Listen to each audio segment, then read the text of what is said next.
If you don't have mental and emotional freedom, you're going to not be who you're supposed to be in this life, in this timeline.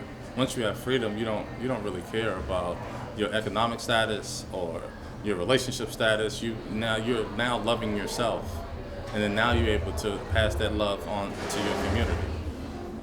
This Juneteenth festival, we are trying to coin it as a Black Independence Day, or striving for independence.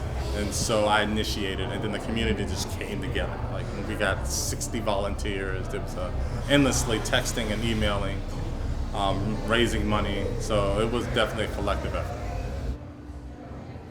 I'm the founder of Supermarket LA. We're a low-cost organic grocery that makes it affordable for people to eat well in Los Angeles' food deserts. Statistically, African Americans lead every other ethnic group in deaths from stroke, diabetes, obesity, heart disease, cancer. And so growing up, it was a statistical fact. You would see it on the news, they would tell you in school, and it never really addressed the fact that most of the healthier kinds of food were not easily accessible in the areas that we were in.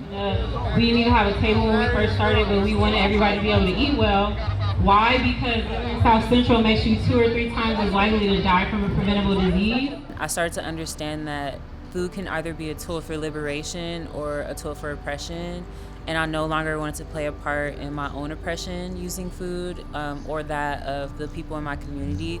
Leimert Park is where we were born. Our first public supermarket table / pop-up stand was held in Leimert Park. And so it already, since I was born, has been a hub for us to come together, to shop with each other, to share community with each other. And we can really reconnect with who we are as Africans in Los Angeles.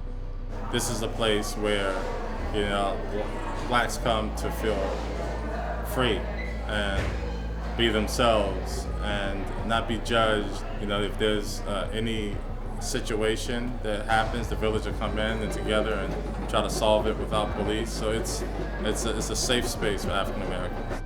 We understand that there's a pandemic, what's going on. So we're doing everything. We got 10 hand washing stations. Every booth has sanitizer. Everybody has masks, and we get to actually, just be a community. Food sovereignty is one of the most important forms of sovereignty.